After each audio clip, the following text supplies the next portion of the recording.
చదువుతో పాటు skills, placements తో పాటు సక్సెస్ సందీప్ యూనివర్సిటీ మాత్రమే అందిస్తుంది.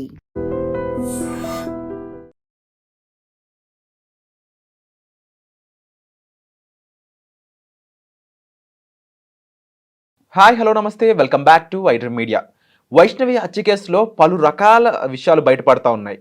మొదటిగా హరిబాబు ఎవరైతే వైష్ణవి భర్త ఉన్నాడో, ఆమెను హత్య చేసిన వ్యక్తి ఉన్నాడో, అతనికి వేరే అమ్మాయితో అక్రమ సంబంధం ఉన్నట్లు, ఆ కారణంగానే వైష్ణవి అతని మీద ఇలా కోప్పడ్డం అయి ఉండొచ్చు, లేదంటే ఆ పంచాయతీ వల్లే హరిబాబు హత్య చేసినట్లు, ఇన్ని రకాలుగా ఒక విషయం వినపడుతూ ఉంటే, మరొక రకంగా ఆ అమ్మాయి నుంచి ఎటువంటి కట్నం గొప్పగా రాలేదు, అందుకనే వాళ్ళ అత్తగారు ఎవరైతే హరిబాబు అమ్మగారు ఉన్నారో ఫోన్ కాల్లో ఆమెకు తిడుతున్నట్టు, ఆమెను కాస్త చాలా రకరకాలుగా మాటలు వదిలినట్టు తెలుస్తూ ఉంది. మరి ఈ విషయాలపై వాళ్ళ అత్తగారికి అయి ఉండొచ్చు, హరిబాబు అన్నలకు అయి ఉండొచ్చు, ఎలాంటి శిక్షలు పడే అవకాశం ఉంది. అండ్ ఈ విషయాలకు సంబంధించి క్లారిటీ అనేది తీసుకుందాం. వీటిని ఎక్స్ప్లెయిన్ చేయబోతున్నారు మనకి హైకోర్టు అడ్వకేట్ అయిన పృథ్వీ గారు. సార్తో మాట్లాడదాం. నమస్కారం సార్. నమస్తే. ఒక కేసు చాలా ఇన్ని రకాల దారులు వెళ్తుంది అని చెప్పేసి ఎప్పుడు అనుకోలేదు. ముఖ్యంగా ఇక్కడ హరిబాబు అనే వ్యక్తికి అక్రమ సంబంధం ఉండడం కారణంగా వైష్ణవి దాని గురించి క్వశ్చన్ చేయడం వల్ల చనిపోయిందని చెప్పేసి ఒకటైతే, రెండో పక్క కట్నం ఇవ్వలేదు అని చెప్పేసి అత్తగారి నుంచి వేధింపులు ఉన్నాయి, ఆ రకంగా చనిపోయిందని మరొక కోణం కనిపిస్తూ ఉంది. మరి దీన్ని ఏ రకంగా చూడాలి? అండ్ వాళ్ళ అత్తగారికి అలాగే ఆమెను వేధింపులు పెట్టిన వాళ్ళ అన్నగారికి ఎలాంటి శిక్ష పడుతుంది అంటారు? ఇప్పుడు దీంట్లో విరాట్ ఏదో వేధించటం కావచ్చు, లేకపోతే అనుమానంతో జరిగినటువంటి ఇన్సిడెంట్ క్వశ్చనింగ్ కావచ్చు, ఏదైనా సరే వైష్ణవ్ అయితే ఈరోజు లేదు మన దగ్గర. ఆ అమ్మాయిని చంపేస్తే కానీ మాకు మనశ్శాంతి లేదు అన్నటువంటి ఇన్స్ట్రక్షన్స్ హరిబాబుకి ఇవ్వడం జరిగింది. దానిని ఒక్కసారి లోపలికి వెళ్తే, దానిలోకి చూసుకెళ్తే వాళ్ళకి ఇష్టం లేని పెళ్లి చేశారు. హరిబాబు వాళ్ళ పేరెంట్స్కి ఇష్టం లేని పెళ్లి చేశారు.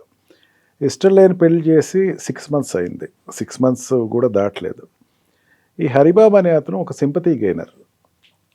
ఎంత సింపతి గెయినర్ అంటే, అతను చేసేటువంటి ఏదో పనులన్నీ చేస్తూ ఇంకో అమ్మాయితోటి తిరుగుతూ, అమ్మాయితోటి ఉన్నటువంటి వీడియోస్ ఎప్పుడైతే ఈ అమ్మాయి వైష్ణవి క్యాప్చర్ చేసిందని తెలిసిన తర్వాత ఇంటికి ఏమని చెప్పుకుంటాడు, ఇది చెప్పడుగా, దాన్ని వాళ్ళు సరిగ్గా పట్టించుకోవట్లేదు, నా మీద పంచాయతీలు పెడుతున్నారు వాళ్ళు అనేసరికి వాళ్ళ ఇంట్లో వాళ్ళు ఏంటంటే, ఇంకా వాళ్ళ పాయింట్ ఆఫ్ ట్రిగరింగ్ వేరేగా ఉంటుంది. కట్నం ఏమొచ్చింది, కట్నం కూడా పెద్ద రాలేదు, నీకు బోల్డ్ కట్నం వచ్చేది, బోల్డ్ బయట నీకు డిమాండ్ ఉంది, చంపేసే అమ్మాయిని ఇంక ఆపద్దు అంటే అతను రీజన్ తెచ్చుకున్నాడంటే అతను మైండ్లో ఉండేటువంటి క్రిటికల్ సెటప్ అర్థం అవుతుంది.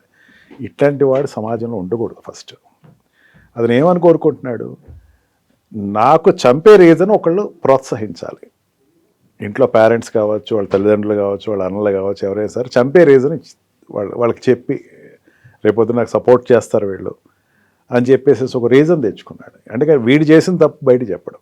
వీడు ఇంకో అమ్మాయితో తిరుగుతున్నాడు, అమ్మాయి ఏదో క్యాప్చర్ చేసుకుంది. అండ్ 6 months అయింది, ఇంకా పెద్ద దూరం ఏది కాదు, 6 years కాదు, 6 months అయింది వాళ్ళు మ్యారేజ్ అయ్యి. ఏం అర్థం చేసుకున్నాడు అతను అంటే, ఇతని ఒక ఉమనైజర్ అతను. ఆ అమ్మాయి అతని ట్రాప్లో వైష్ణవి పడింది. వైష్ణవి పడి అమ్మాయి తెలుసుకునే లోపల విషయాలని చేదాటిపోయినాయి. ఇంత మృగాన్ని సమాజంలో అయితే ఉంచకూడదు. ఖచ్చితంగా ఇతనికి క్యాపిటల్ పనిష్మెంట్ ఇవ్వాల్సిందే. అండ్ ఆల్సో వాళ్ళ పేరెంట్స్ ఎవరైతే, వాళ్ళ పేరెంట్స్ దృష్టి ఎంతసేపు ఏంటి, కట్నం రాలేదు.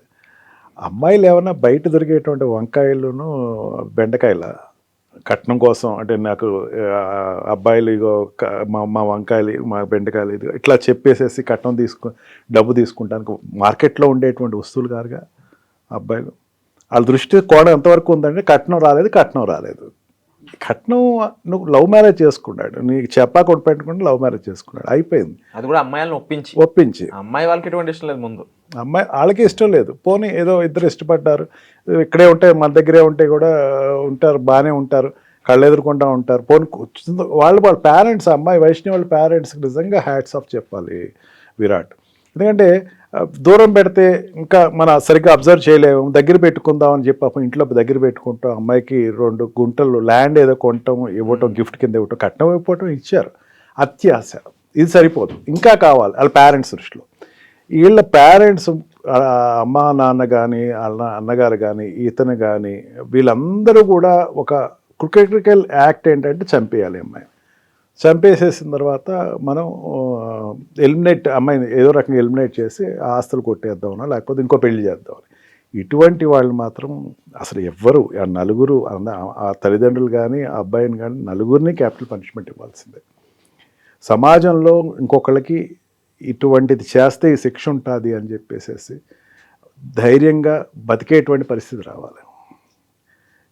ఏమి చూసి వాళ్ళు నువ్వు చంపేసేవని చెప్పేస్తారు ఇంట్లో వాళ్ళు. పోనీ కొట్టు అని చెప్పి ఉండొచ్చు, లేకపోతే కొట్టినప్పుడు చచ్చిపోయి ఉండొచ్చు, లేకపోతే పేక నొలిపిన అంటే ఏదైనా కావచ్చు, హింసించు ఆ అమ్మాయిని అని వాళ్ళకి పిల్లలు ఉన్నారు కదా, వాళ్ళకి అర్థం అవ్వాలి కదా, పిల్లల్ని హింసించకూడదు, అట్లా చేయకూడదు. కానీ ఆ డైరెక్షన్ ఇవ్వటం, ఆ డైరెక్షన్ తోటి ఇతను తనకు ఉండేటువంటి ఇల్లీగల్ రిలేషన్ పక్కన పెట్టేసేసి దాని రీజన్ కింద తీసుకుని మా ఇంట్లో వాళ్ళు చెప్పారు కాబట్టి నేను చేశాను. పంచాయతీ అటెండ్ అయ్యాడు, అంతకుముందు పంచాయతీ ఇట్లాగా ఇష్యూ ఏదో పంచాయతీ కూడా అయ్యిందని చెప్పేసి అన్నారు.